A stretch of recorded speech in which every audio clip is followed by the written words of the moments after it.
Hey, welcome back, everybody. Thank you for joining us. It's Mr. Reality, joined by psychic medium Liz Cross. Liz, how are you? Good, thank you. How are Um, you? I'm excited to talk to you, and I'm excited to bring forth the mother of somebody from the past. You may or may not be familiar with this story. You can Google it, but it's the story of Jesus Christ and the Annunciation and the Holy Mother. And I'd like to hear her opinion about what's true, what's apocryphal, and, is that a real story? I thought. Not all of it is real. I do have her here.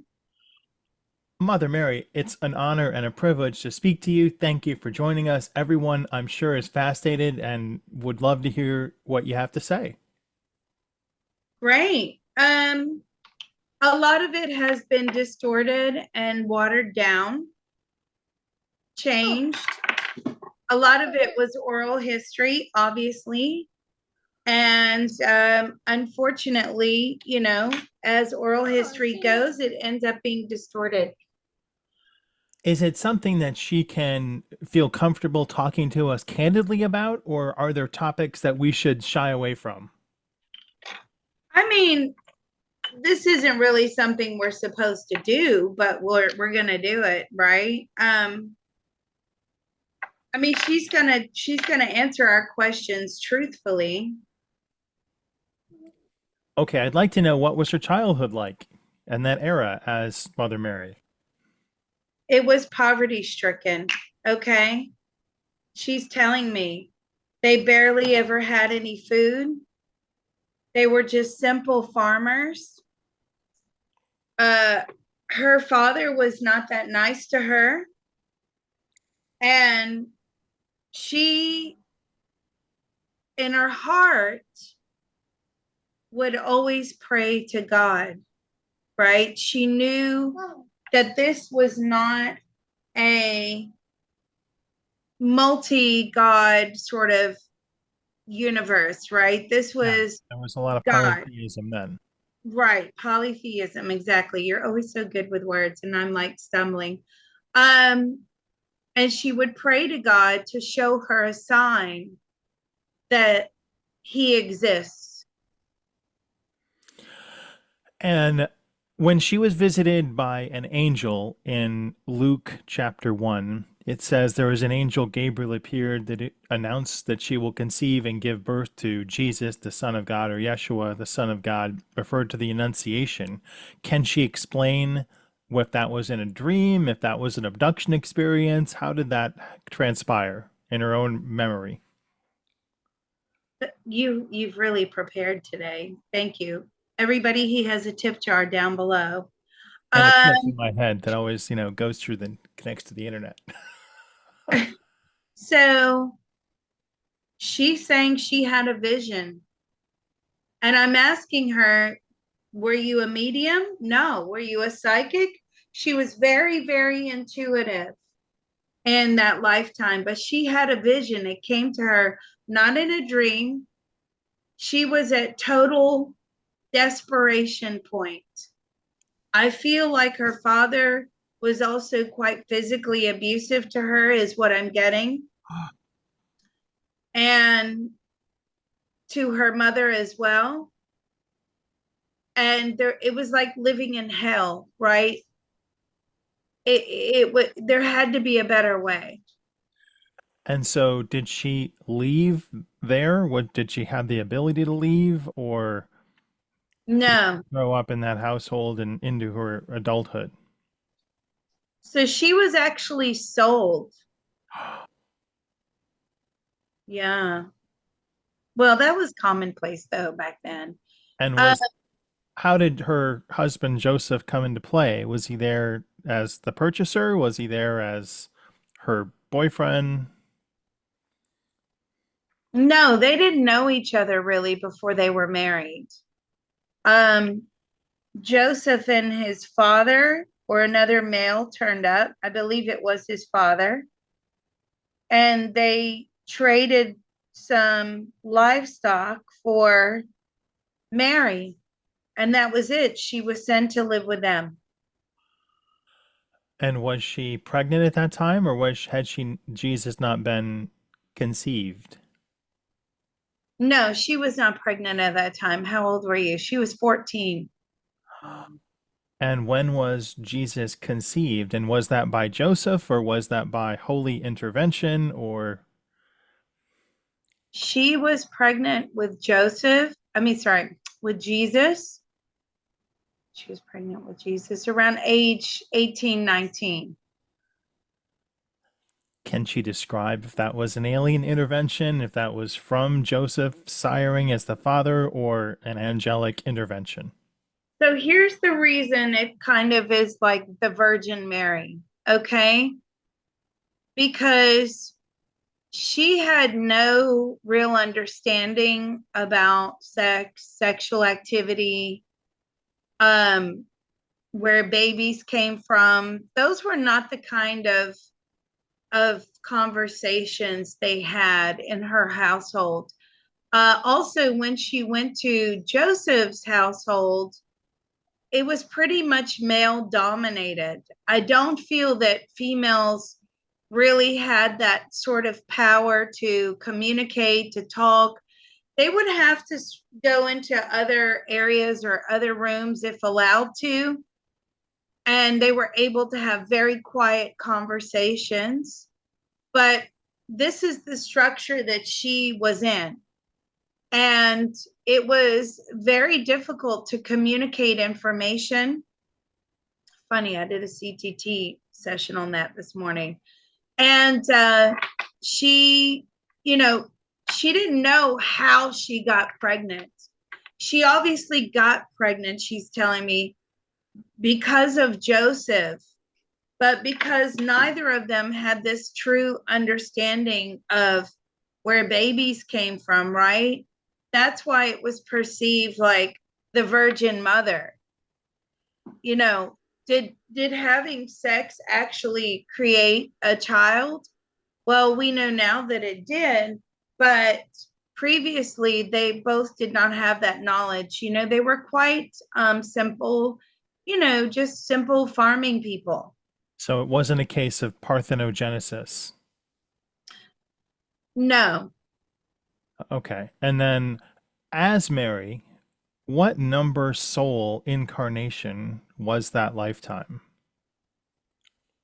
that lifetime was about 500 for her, around the 500s.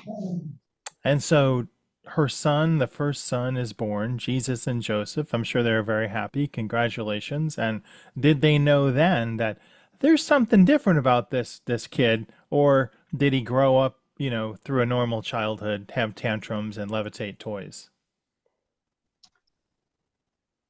So oh man, this is great because where she had that vision at age 9 of you will be giving birth to the Messiah, she drummed it into him that he is the Son of God. And he firmly believed that. Now, we know that obviously there is that direct correlation, but somehow his consciousness would have had to evolve in that particular lifetime to understand who or what he was, right? She never let go of that vision. So the second he was born, she says, "You are the Son of God." And she was the one that was very instrumental in, like, and I don't want to use the term brainwashing, but for lack of a better term, like firm belief system that this is who he is. It's the vision that she had that she wanted him to know early on. Right. And so Joseph was on board, her Jesus's father, with that either indoctrination or, support structure. Um, yes, because it got them a lot of attention. Their belief or her belief was so firm, right? And when it was spoke about, as in, they told everybody, this is the Son of God, this is the Son of God, this is the Son of God, right? It grabbed their attention. Joseph actually quite liked all the attention. Right. And because people believed that what they believed, right? As in they believed Mary, they would bring them gifts and food. It certainly Uh-huh. made their lives a lot easier, is what I'm getting. Born in a manger or apocryphal? Was he born in a manger? Yes, he was born in a manger. Because there was no room at the inn? Because there was nowhere else to go. So they found the manger, right? They found like the barn, the manger, and that was all they had. They were very poverty stricken people, okay? As most people were Right. There's during that probably time. 98%. Right. So can she share any fond memories of the early, childhood years of her firstborn son? It was really about telling him how touched he was. I mean, they were on farms. I feel like they became like sort of traveling farmers, right? So because of Jesus, so they would go and spread the word. Okay? This is what they did. It was, you know, I'm not saying that their intentions were bad. They were not. They firmly believed this. But it it was profitable for them. I would assume, yeah, everybody wants to see. But can she share some specific memories of rearing a baby as a traveler, telling that story? What type of things did the child Jesus do that we may not have read about or heard about, up to age 5 or so? Well, he was incredibly intelligent, she says, but what mother wouldn't say that? Right. Every mom thinks my kid is going to Mensa. And he's like, they're sticking a spoon in his mouth. Yeah, right. Or in his eye because he's a baby and he's not coordinated, and that's why you never give baby a metal spoon. Right. Um, I've heard that. it it really was. He started, preaching, and he started talking about God, and he felt powerful. That there was no negative really going on inside of him. uh Not a lot of negative circumstances that happen. I mean, yes, there was illness and things like that, but really he wasn't like normal children. He was already telling people the word of God. And because when he spoke, even at such a young age, people listened. They would pay to hear him speak, even as a young child. And so I did he have siblings? I have found a list in the gospel, a few gospels about his siblings. Did he have brothers and sisters? Or did There's he? definitely a sister. Okay. I've got a few names. Marianne or Mary, Salome, a sister of Jesus. And then I have a few brothers, James, Joseph, Simon, Jude, different Jude, Judas. But there was one sister, and that is a younger sister to Jesus. Did she come along how far into the traveling show? Um, she was about 4 years younger. There was quite a few stillbirths at that time as well. Okay. Okay. Um, yes, I'm getting that very strongly. And with the traveling and the moving sort of nomadic kind of lifestyle, whereas a lot of people would have a lot of children back then. They didn't have as many. There were seven in total, Okay. but I feel a lot of those, at least four of those, were stillbirths. Did she ever say to her daughter, "Why can't you be more like your brother, the Son of God?" Or, I mean, it's hard to live up to your brother when he's the Son of God. Right. No, no. Well, because she was female, right? So females were not seen in that way. Females were like lower class citizens. Females were subservient. They had well defined roles of child rearing and cooking and caring. That was the extent of it. They didn't have these types of roles that we are allowed to have today. You did not, speak out of turn if you were female. You were very obedient. You, your life depended upon it. A man could kill you and there would be no punishment for that back then. Also, you didn't want to come to notice because, you know, that was dangerous for a female back then. Men would Right. teach females lessons, and oftentimes they would do that through sexual assault, rape. So you did not really go out without being accompanied by a male. Males were the protectors.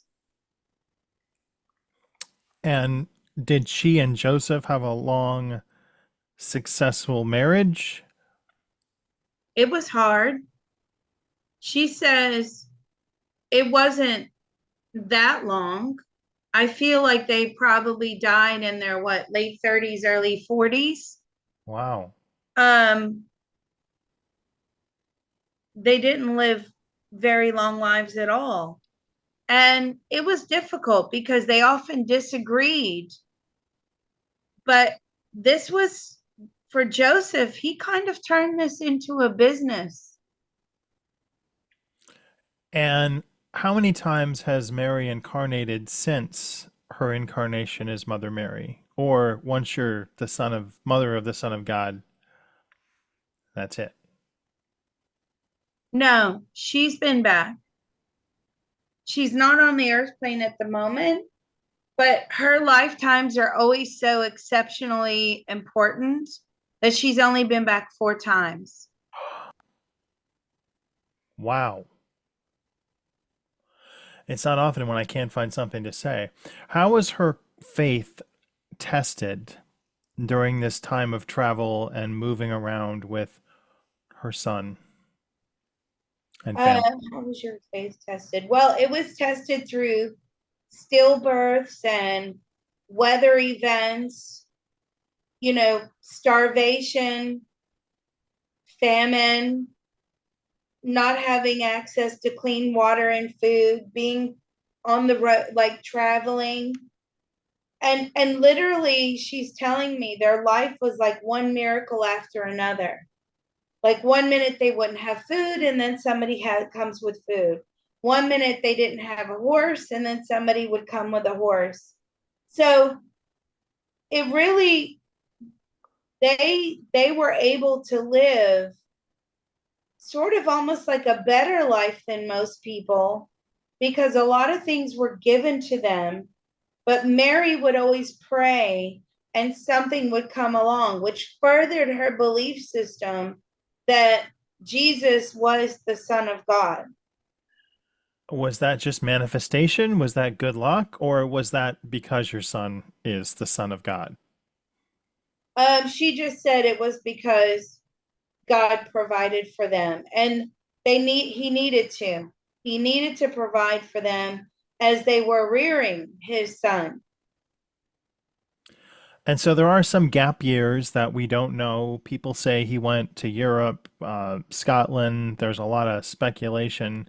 Was she always with him, taking him around during his teen years, or did he go somewhere we don't know about, like the Orient or Was he always with you? He wasn't always with her. He did travel far. And the reason he traveled far was because that old song and dance routine, he's the son of God, it kind of wore old when they stopped traveling. So, therefore, people weren't as forthcoming with the gifts and the money and the food. So, he went forward and he started to speak to others. He did go into Europe. How about the Orient, Japan or China? Did you did he go? No, no. They had heard of him, okay? And then there were a lot of people posing to be him, right? A So this fake could be Jesus. where a lot of the stories are coming from. Like, oh, I'm Jesus. Because again, we have to go back to that bottom line, statement, which it was profitable and Right, not profitable with a PH. right. Fake prophets. So that's why we have a lot of, I'm Jesus, I'm from the Holy Land. I don't feel he got further than like Turkey or Greece. And then he turned around and came back. And he had a lot of people following him or with him. And a lot of people were spreading the word because that's what they wanted everyone to do, spread the word, spread the word, spread the word. But, as he was getting older, and don't forget when you were in your, getting into your late teens and early 20s back then, Midlife crisis. Yeah. right? You're starting to, that hard living wears down on you, and that nomadic lifestyle. So he came back And when because he, at that point, you're from the Holy Land, prove it. And then he entered into this proof error where he had to prove to the people who he was. This is where you start to see and hear about the stories because now he has to prove that he is who he says he is, or at least who he was led to believe that he was, right? Because his mother had instilled this within him. right, mother had told him. And when it's true, really. So she was right, but there are a lot of people. I mean, if you say that today, you know, you'll end up at the funny farm. But back then, they had a little bit lesser understanding. So some of those things that he performed, can he talk to us about resurrecting Lazarus? Jesus, of course, and was Mother Mary there, or how did this event unfold? Well, he had a lot of great difficulty proving who he was, right? I mean, even though he believed it, the belief system wasn't enough a lot of times. Can you walk on water? Um, can you, can you produce a load of food? A lot of those miracles were actually gifts. That's how it comes about in a lot of those things. There's no food, and suddenly when people hear that Jesus is in the community, everybody turns up with food, right? Because they just want to hear him. He was like a rock star. They wanted to see him, they wanted to know him, they wanted to be touched by the hand of God. People were following Judaism for so long without a lot of proof. And in Jesus's time, this is where the human consciousness had evolved to show us, give us the proof. Seeing is believing. It's no more of this hearing about miracles and hearing about things, right? We are faithful, we are good, we're tired of waiting, we need proof. So, the resurrection of Lazarus there was like it was the fact that they saw his spirit. What I'm getting is Lazarus did not come back to life. It was his spirit that they saw. And it was proof that we are more than just the human body that we live in. Okay. Now, I don't want to upset the Son of God in any way, but I did want to go back to Mary, given that Mother's Day is coming up, and ask her more about her lifetimes and the struggles that she faced later on. So, no offense. But did you, Mother Mary, really, actually, truly witness your son, Yeshua ben Yosef, Jesus Christ, on the cross, and was he crucified? Was he? Did you witness it? I mean, she's saying no, she did not really, she couldn't bear her, she couldn't look. Okay. She knew what was going to happen and she couldn't look. It was too painful for her. Not only that, the scenes that are portrayed where, the whole town turned out women, children, it wasn't like that. It was mainly uh, men because women, that this was men's business, right? This was man's work. This is not for women's eyes. Women are too delicate, too fragile. This wasn't for the eyes of females. So even if she wanted to see, she was not allowed to see.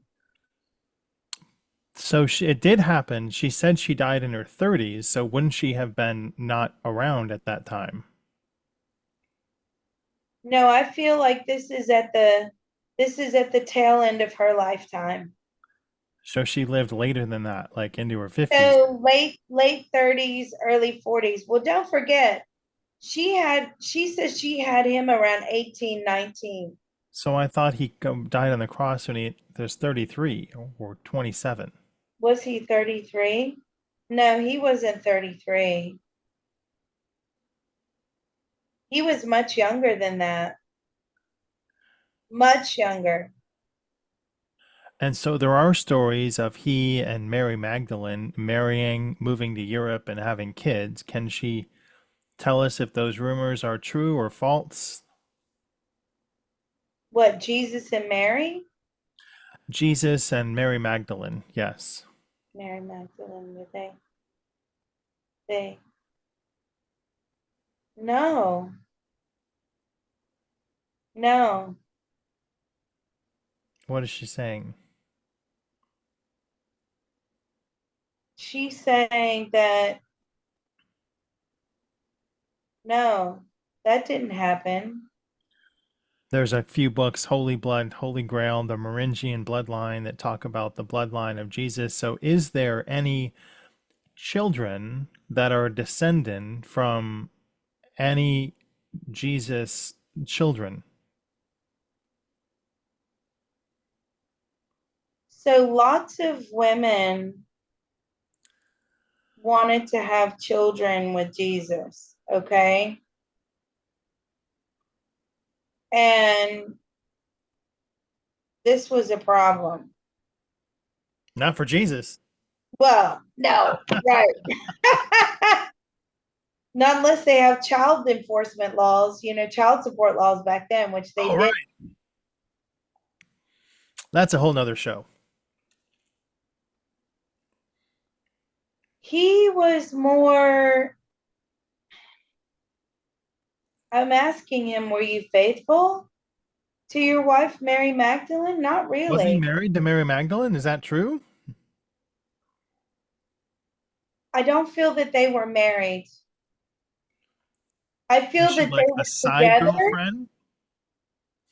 I feel like they were together, but I don't feel that they were legally like married. Like, I just don't see that. But she was like a staunch follower. And very devoted, very faithful to him. But I feel like he had, you know, other women. He was Oh, like a rock star. He really was. oh yeah. I mean, Jesus is coming to town. The ladies are queuing up. I'm sure it's like Elvis. Um, so Mother Mary, she can confirm that her son was crucified on the cross. That part of the story is true. Yes, he Now there was have on been the cross. okay, there have been reports of apparitions of Mother Mary. Has she done those? Are those real? Are those thought forms, or does she have? I mean, only four incarnations in 2,000 years. That's the lowest we've seen. So is she busy apparitioning to people and giving them faith and hope? She does appear, just like visions appeared to her when she was younger. She does. She believes very strongly in giving these apparitions. It's like one of the most profound things that a human can experience. And so, what are some regrets that she has about living on the earth plane?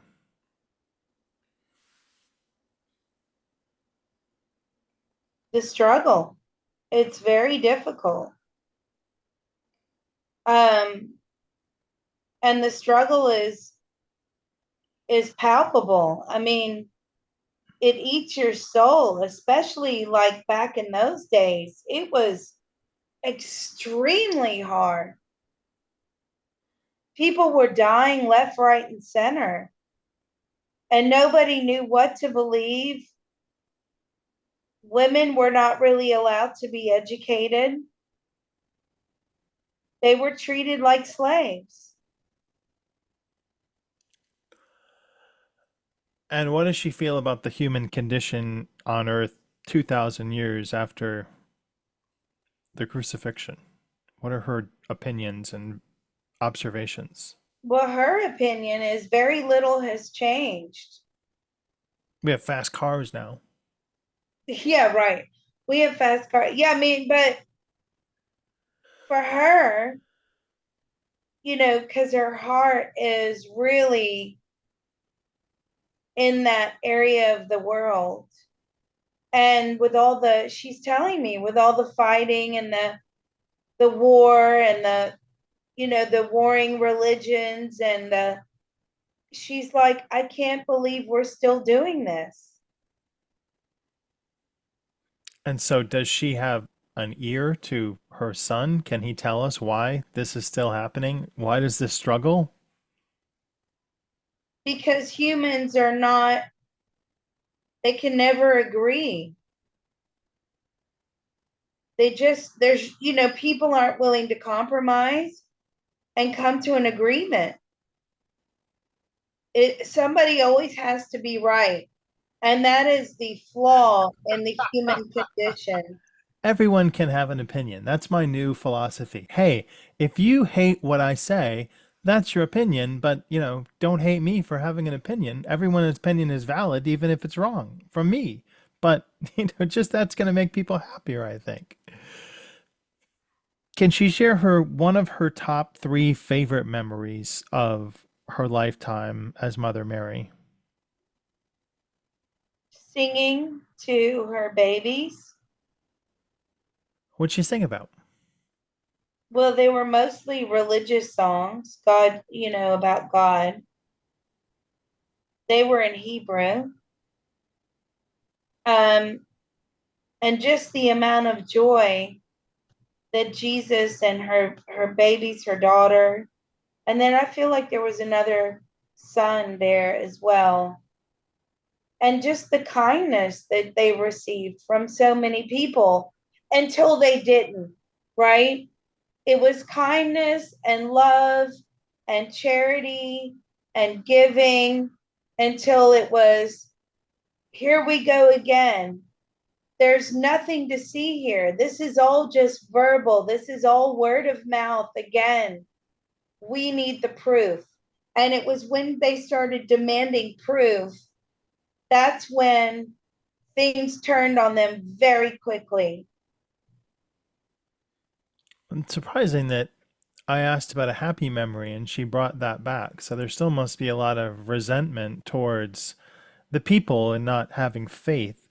As a religious figure and probably the holiest, second most holy figure in Christianity, what does she feel that people are missing in their lives right now that might help them be more whole? In our lives right now, the ability to love. Most people are being raised now, and because they don't experience true motherly love, they grow up with an inability to love other people. What's the long-term consequence of that, and when does she think it started? This started long, long time ago. The long term consequences are, you know, you're going to end up with a whole world of people, generations that have forgotten or have never known how to love. And if you have a whole world of people with the inability to love because that mother child bond is not there, then the world is in trouble. Lives become less meaningful. Lives then hold no value. Life is very cheap. And therefore, a life is worth nothing in the eyes of man. It's only knowing that lives are valuable, which stops us from hurting one another. But when we think that other lives are not valuable, then we can destroy people quite easily. When's she coming back? When are you coming back? In the 2100s, And what type of a lifetime will she take on there? she'll be an astronaut. Ooh, we talk to aliens? No, no, but she will be a very important figure in space history as a female. Wow. When is her son coming back? Or is he just have one and done? Okay, she's going to give birth in space. Oh my gosh. Wow. That is what, to the Savior again? No, Oh, that would have been the story of the century, but still an amazing story. this will be the first baby born in space. Just Holy. know that that will be Mary. That is mind blowing. I know. I mean, I don't even know what to say.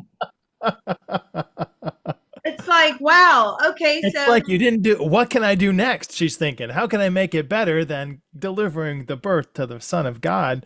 I know, I'll have a baby outside of the planet. How about her son? Is he coming back? see what that is actually, hold on. No, Jesus isn't coming back. What that is, well, you know, not in a, I don't think in a human body. But what it is, it's about testing the limits of the soul, right? So she wants to see if the soul of a baby, and she's part of an experiment, if the soul of the baby is the same as a soul on earth.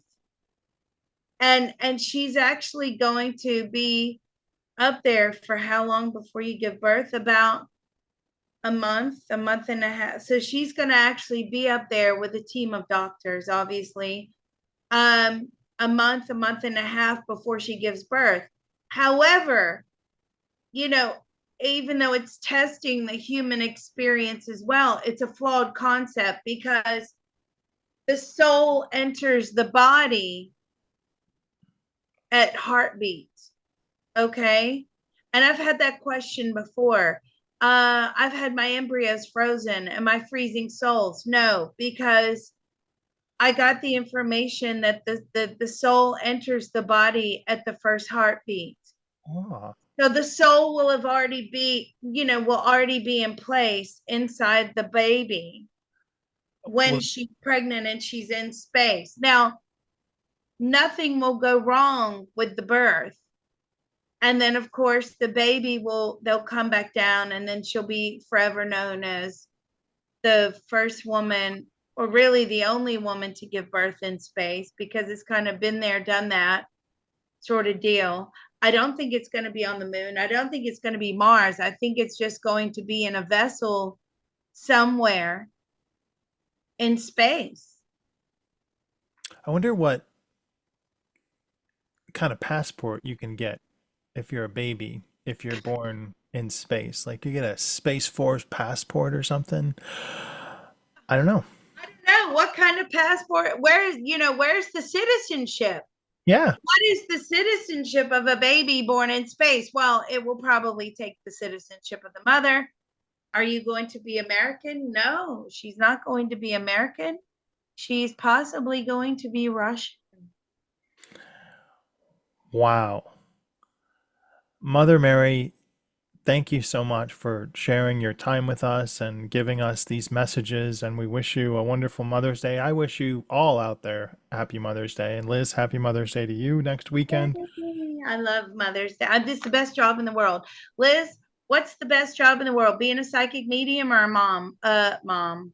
I love being a mom. It is the best job in the world. I know so many people don't want to have children these days. It's expensive, it's hard. I have to work 3 jobs, blah, blah, blah. I understand that. But you don't experience the joy. And the joy is just so much fun and overwhelming. It's just wonderful. So I'm very blessed. Thank you, Liz, and thank you, Mary, and thanks to each and every one of you. Psychic medium Liz Cross, patreon.com, remote viewing and beyond. Liz looks forward to seeing you all there. And don't forget, Mr. Reality has a tip jar. He put this together himself and all the questions. So thank you. Thanks.